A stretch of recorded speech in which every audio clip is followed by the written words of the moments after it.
नमस्कार दोस्तों, हमारे YouTube चैनल जेसीडी क्लासेस में आपका स्वागत है।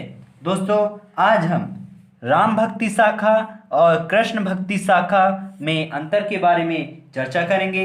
दोस्तों, यह प्रश्न 9वीं और 10वीं में हिंदी सब्जेक्ट में पूछे जाने वाला महत्वपूर्ण प्रश्न है। दोस्तों, यह प्रश्न 3 या 4 नंबर का पूछा जाता है। यदि 3 नंबर का आता है तो आप 3 पॉइंट लिखिएगा, यदि 4 नंबर का आता है तो आप 4 पॉइंट लिखिएगा। दोस्तों, वीडियो स्टार्ट करने से पहले मैं बता देना चाहता हूं कि यदि आप हमारे चैनल को अभी तक सब्सक्राइब नहीं किया है तो हमारे चैनल को सब्सक्राइब कर लीजिएगा और बेल आइकन को अवश्य दबा दीजिए ताकि जब भी हम न्यू वीडियो अपलोड करें तो आपको समय समय पर प्राप्त होता रहे। दोस्तों, राम भक्ति शाखा और कृष्ण भक्ति शाखा। तो राम भक्ति शाखा का पहला पॉइंट है, मर्यादा पुरुषोत्तम राम को ईश्वर का अवतार मानकर आराधना की गई है। किसको, किनको मानकर? राम को ईश्वर का अवतार मानकर। मर्यादा पुरुषोत्तम राम को ईश्वर का अवतार मानकर आराधना की गई है राम भक्ति शाखा में। जबकि कृष्ण भक्ति शाखा में किसको? कृष्ण को अवतार मानकर, कृष्ण को अवतार मानकर उनके सभी रूपों का मनोरम झांकी प्रस्तुत की गई है। राम भक्ति शाखा में मर्यादा पुरुषोत्तम श्री राम को ईश्वर मानकर और कृष्ण भक्ति में कृष्ण को अवतार मानकर उनके सभी रूपों का मनोरम झांकी प्रस्तुत की गई है।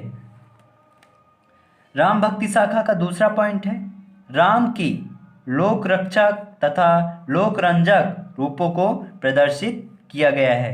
कौन कौन से? लोक रक्षक और लोक रंजक के रूपों को प्रदर्शित किया गया है। जबकि कृष्ण की लोक रंजक रूपों का वर्णन किया गया है। राम के लोक रक्षक और लोक रंजक और कृष्ण में लोक रंजक का वर्णन किया गया है। तीसरा पॉइंट है, हास्य भाव का उपासना पद्धति को प्रस्तुत किया गया है। हास्य भाव की उपासना को पद्धति को प्रस्तुत किया गया है। हास्य भाव की उपासना पद्धति को प्रस्तुत किया गया है राम भक्ति शाखा में। और कृष्ण भक्ति शाखा में साक्य भाव से भक्ति की गई है। किस भाव से? साक्य भाव से, यानी सखा भाव से भक्ति की गई है कृष्ण भक्ति शाखा में।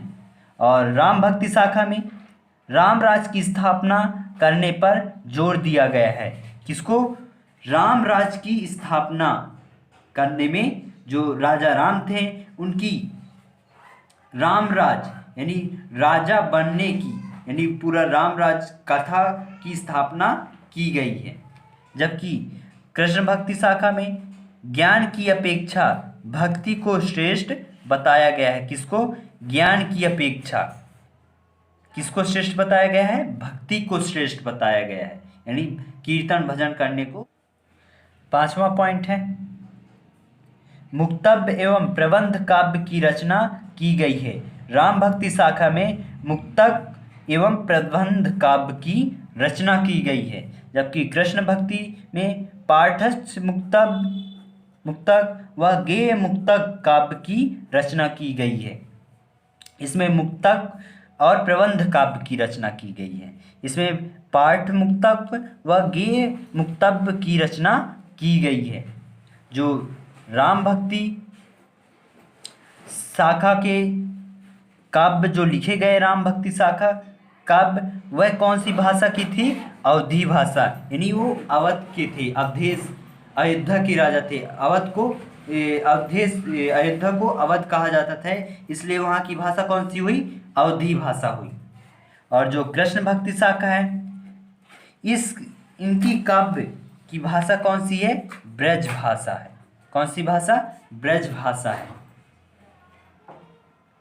राम भक्ति शाखा के कुछ कवि हैं, देख लेते हैं। तुलसीदास जी राम भक्ति शाखा के कवि हैं। नभादास, अग्रदास आदि ये राम भक्ति शाखा के कवि हैं। कृष्ण भक्ति शाखा के सूरदास, मीराबाई, रस खान आदि एक कृष्ण भक्ति शाखा के कवि हैं। धन्यवाद दोस्तों।